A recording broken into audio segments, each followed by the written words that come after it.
to Roderic Dunnett.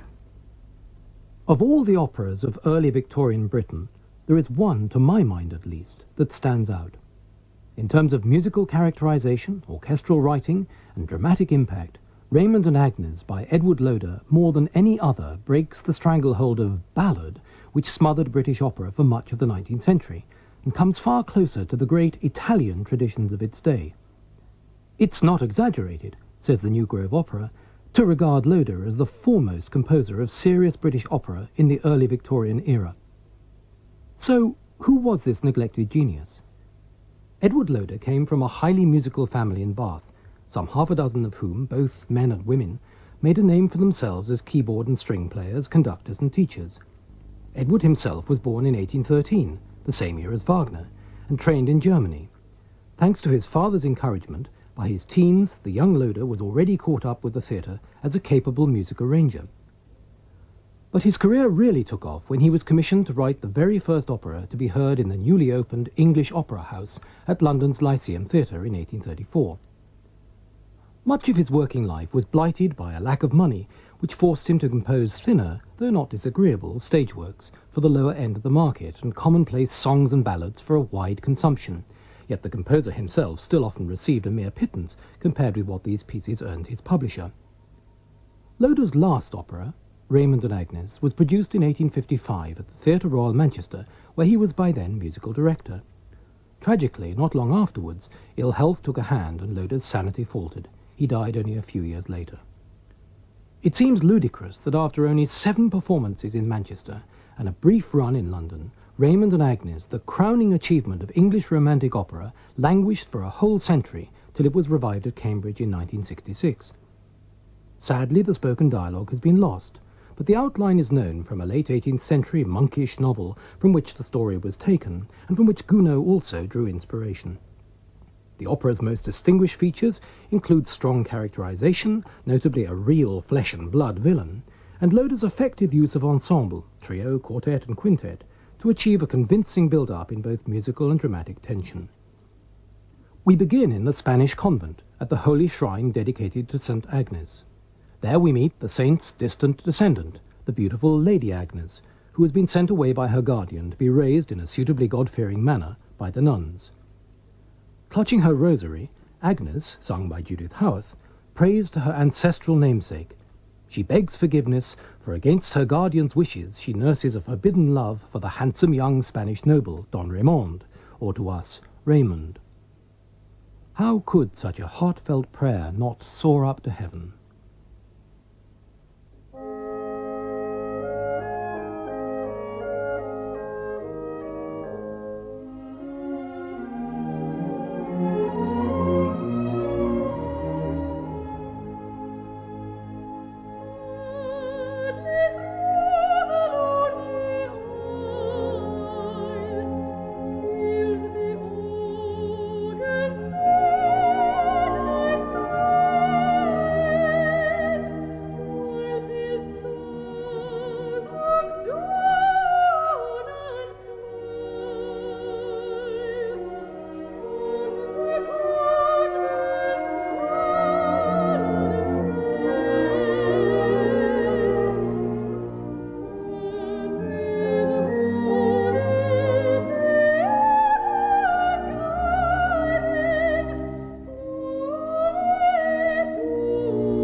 Agnes is sad, for their love and their furtive meetings must both end.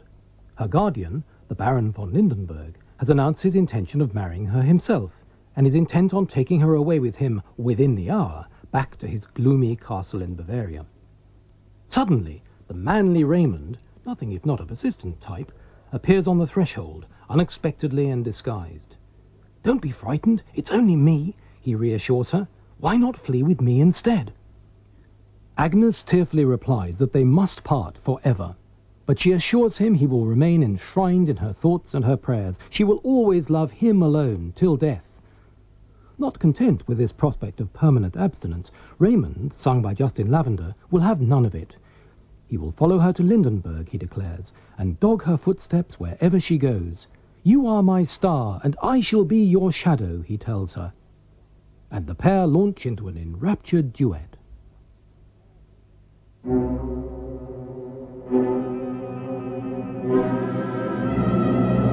Agnes! Fly not! Nay, fly not, my Agnes! Lo, 'tis Raymond! Raymond, was disguised in this holy shrine. Oh, what wouldst thou? Oh, the Agnes mine! Mine! Here at this holy shrine, here in the light of heaven mine.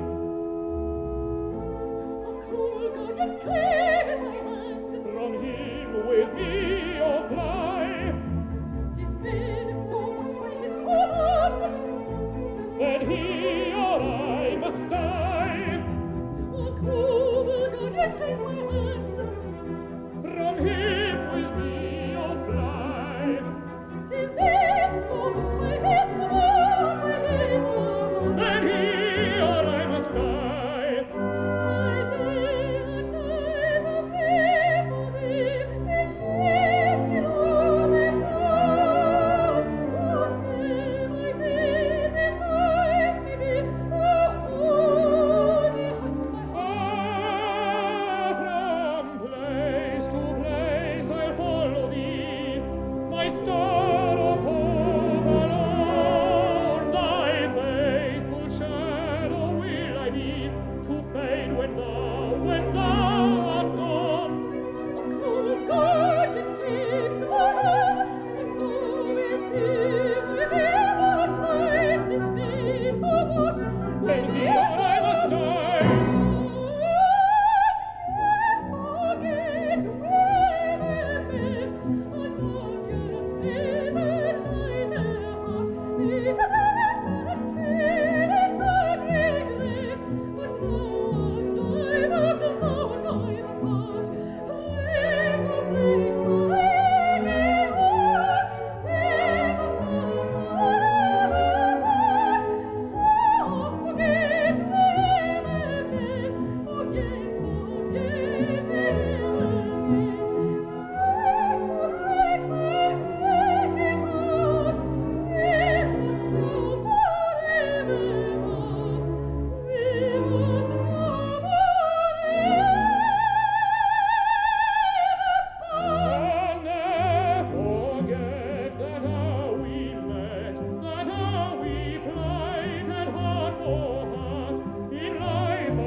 Quite some affair. They are, you will have gathered, rather keen on one another. Enter the Baron, sung by Gideon Sachs. He admires the comeliness of his newly grown-up ward, yet seems oddly troubled by conscience and remorse. We soon find out why. It transpires that years ago, one of the Baron's ancestors drove the virtuous St. Agnes to suicide as she struggled to resist his attempt to assault her. The curse she placed upon his family can only be revoked if one of the assailant's line marries one of her descendants. Agnes and the Baron are the last of both lines, and so he now intends to stitch things up by marrying her. Deeply moved by dark thoughts, the Baron launches into an aria, soon joined by the unseen Raymond, while Agnes threads her own florid line over the top, transforming this into a full-blooded trio.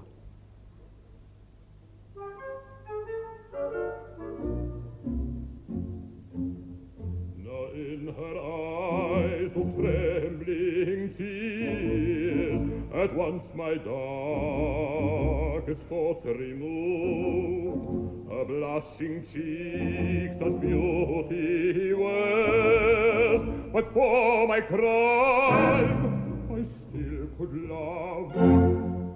So on the night hangs the dew, but with the sunlight melts away. She smiles my hopes of joy raptured in all the past regret. Yes, in her eyes those trembling tears at once my darkest thoughts remove, her blushing cheek such beauty wears, but for my crime I still could love.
Strong stuff, and the plot soon hots up further as Raymond demands an audience to press his suit. The Baron, who's not wholly ignoble, agrees to see his ward's young friend alone. A good old row is inevitable.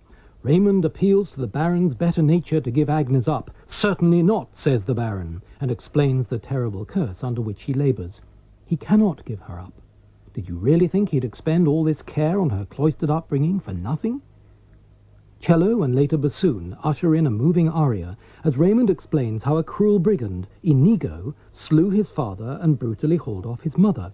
If they meet again, Raymond will wreak a fearful revenge. The Baron, sounding every minute more like Macbeth or Rigoletto, seems just a bit upset. I wonder why. "Away, begone," he screeches, and most ignobly draws a dagger, threatening to kill Raymond. But as he wields the dagger, young Raymond spots the name engraved upon it, Inigo. What's this? Another curse? Could it be that the Baron himself is the vile despoiler? "Why fix thy gaze on me?" demands the Baron. "Thou art Inigo," roars Raymond. Sensing a bit of a tight spot, the Baron summons help, and the rash youth is unceremoniously dragged off to the dungeon. My lord, I request the hand of Agnes. That thou dost love her, Yes, beyond my life I love scarce her. can hide my fury. But Agnes, thou hast heard, is destined to become a mother's bride. But he claimeth such a gentleman, to force her heart hath too much noble pride. Hath she confessed she loveth thee? Oh yes, she loveth me. In vain she loveth thee. In vain she loveth thee. The ancient legend of this one my sorrow vow makes past recall. The sainted nun in yonder frame, all decree she must be mine. The sainted nun in yonder frame now decrees she must be His favor all that legend old in vain thou wouldst deceive. 'Tis favor all that legend old in vain thou wouldst deceive. No fable is that legend old, 'tis true thou mayst believe. No fable is that legend old, 'tis true thou mayst believe.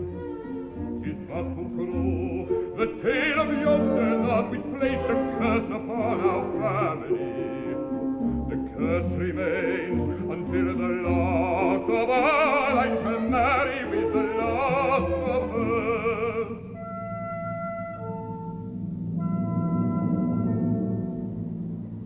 The last of her race was Agnes doomed to be. The last of Lindenberg, behold in me. For mercy's sake, some pity show. This wild, this dark belief forego. For mercy's sake, some pity show. This wild, this dark belief forego.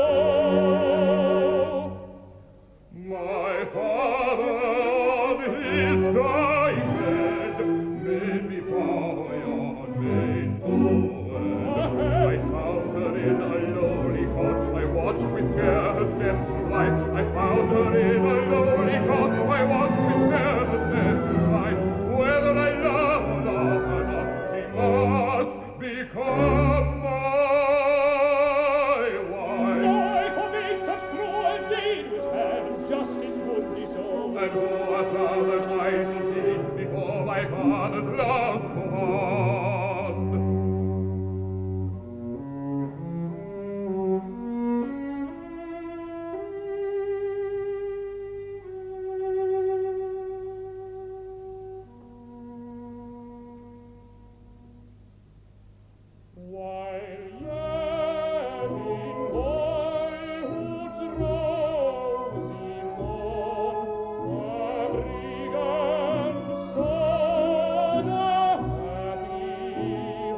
Can thy guilt discern? O hem this dagger burn! What name is here? This name, Inigo! Speak, speak! Quickly from this castle fly, or thou shalt in its deepest dungeon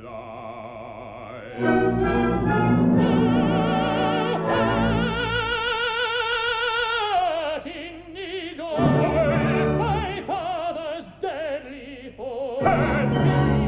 Fiend, restore my mother! Or by the fiercest vengeance thou shalt surely die! Help! Help!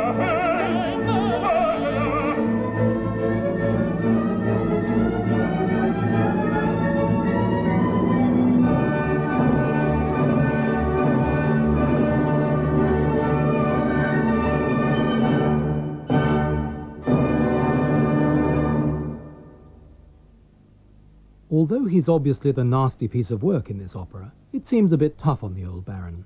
He now has not just inherited guilt to deal with, but his own conscience to assuage as well. They say troubles never come in ones, so it was Raymond's mother he abducted in that bit of light-hearted foraging all those years ago. Not unnaturally, he pours himself a schnapps, and settles down to have a wee think about things. As memories of his guilt grow, so do his obsessions. He senses himself past redemption, a harsh bit of self-analysis, and so he has a good old mope about it.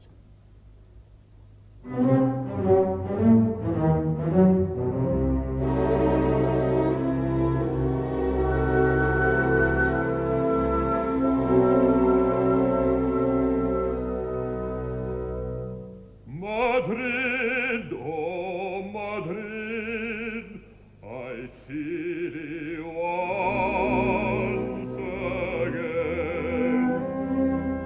She whom I tore from out her husband's home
shall wave my memory flame no tear. Perhaps the passing by my grave will cross himself with fear. Gone forever, hope of bliss. While this life shall last.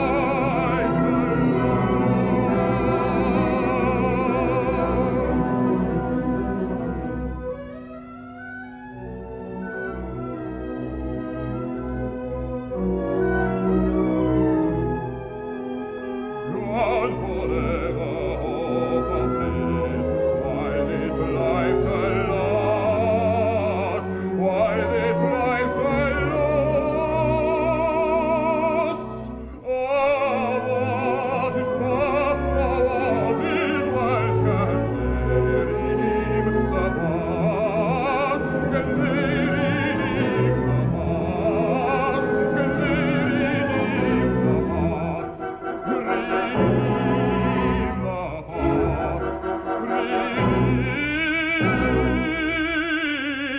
Redeem the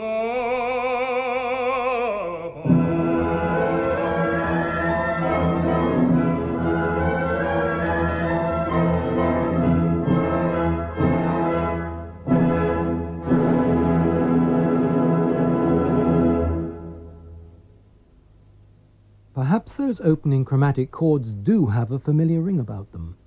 Not bad, you may agree, for the 1850s, that decade of Wagner's growing ascendancy. It's near midnight on All Hallows Night, the hour when St. Agnes, clutching her bloody dagger, is believed to walk out of her picture and descend the creaking stairs to haunt the castle hall at Lindenberg. Knowing this, Agnes dismisses her retinue. She is about to play a trick and impersonate her ancestor's ghost. Saintly Agnes, forgive me if thy likeness thus I wear, and treats us to the kind of emotive modulations and cadences which ensure Loder stands out among his generation of English composers. It is Agnes' plan to spirit her boyfriend and herself from the castle by dressing up and deceiving the gullible watchers. With the help of her maid, Madalena, sung by Teresa Fian, she makes contact with Raymond's loyal manservant Theodore, Jamie McDougall, who leads her to Raymond. The lovers embrace, but no sooner have they all embarked on a thankful quartet than in rushes the Baron, addressing not Raymond, but Ferdinand, Raymond's murdered father. As we wonder whether the Baron is now a quaver or two short of a bar line, we lurch into a curiously dreamlike quintet. The villain, haunted by his vile deeds, seems to be sleepwalking. Has our Macbeth turned into Lady Macbeth? At last he seems contrite, but as we hear St. Agnes' haunting motif riding over his words, the Baron knows himself doomed. Mesmerized into believing that the saint really has emerged to haunt him, the Baron hands over the key to his castle. But not so quickly. Even now, the lover's desperate attempt is all but foiled. Lackeys bring word that the prisoner has escaped. The phased Baron has a brisk change of heart, but he's too late. And as Madalena bids them farewell, harps bear the saint's theme upwards in a stirring musical apotheosis, and the happy couple rush out into the darkness.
ghost? No, no. Yes.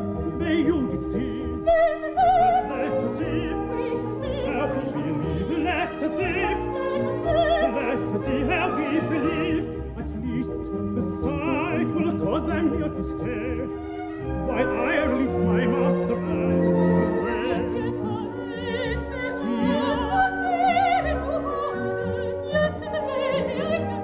yes, 'tis the Lady Agnes.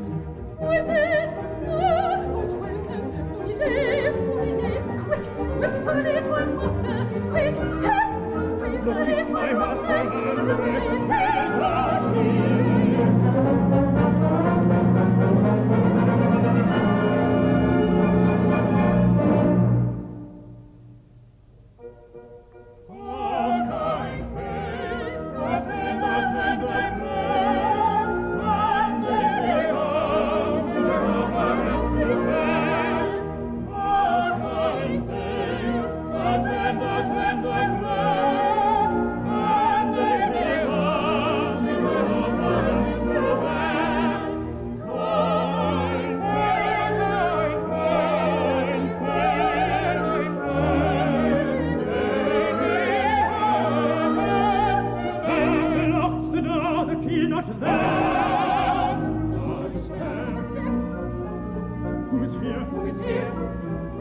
Tis the Baron. Yes, 'tis he. He will thus be silence. Stay, Ferdinand! My father's name! Stay, Ferdinand! Oh, his reason, reason. Oh, horror! Save his madness. 'Tis madness.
mine I have insulted. Hear my contrite prayer.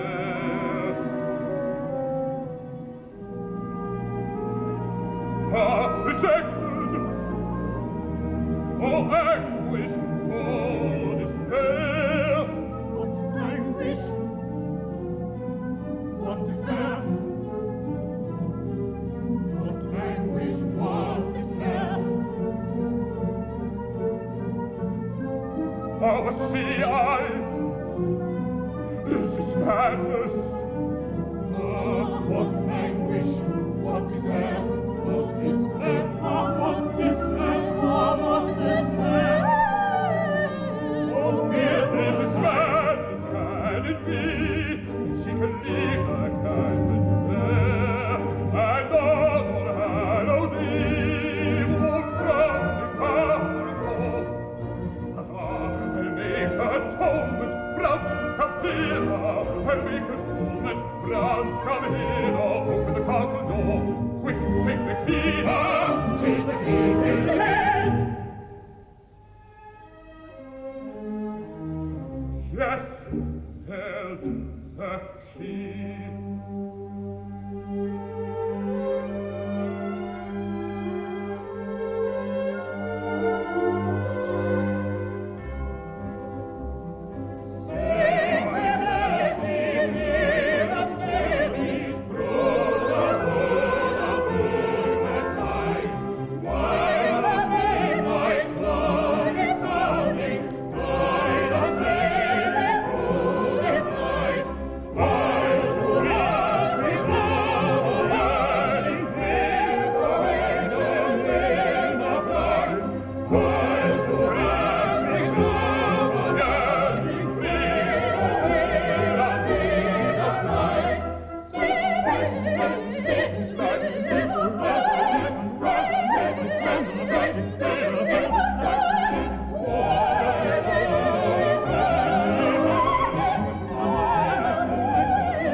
In Act 3, Raymond and Agnes hide with a band of gypsies, but are soon recaptured. Agnes' marriage to the evil Baron now seems a certainty, as he bribes a blackguard to dispose of Raymond with a convenient single shot. But at the vital moment, the real St. Agnes herself appears. The dastardly Baron is transfixed with horror at the vision. The retainer misfires, that's the third time in 4 programs, and shoots the rotter instead. Evil is overcome, Providence triumphs, the boy gets his girl, and all, barons accepted of course, sing a joyous hymn of praise.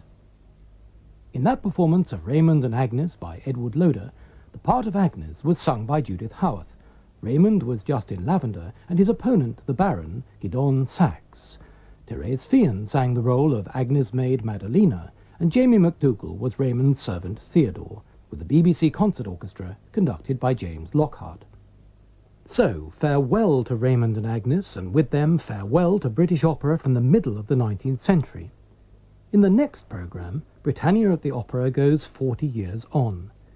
Yet in moving forward to the 1890s, we also move back to the time of the Crusades, for the tale of Ivanhoe by Sir Arthur Sullivan, a glimpse of Sullivan without the Gilbert. I do hope you'll join me at the same time next week.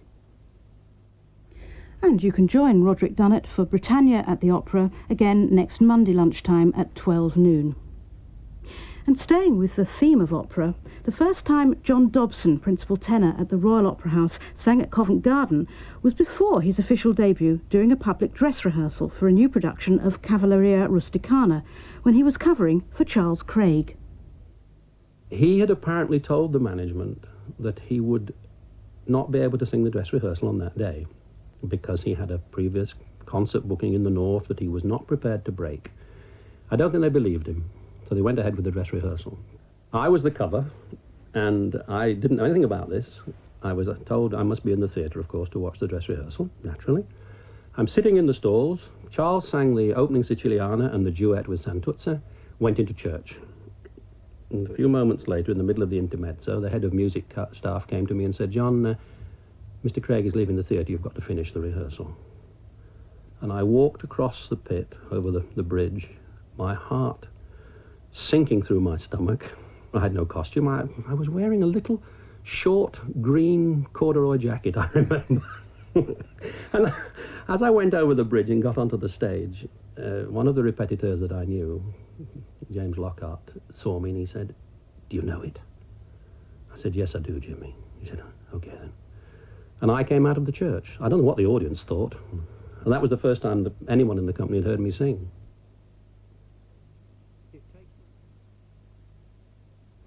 And Buongiorno Tenore is this evening at 9:15. John Dobson talking about his 35 years at Covent Garden.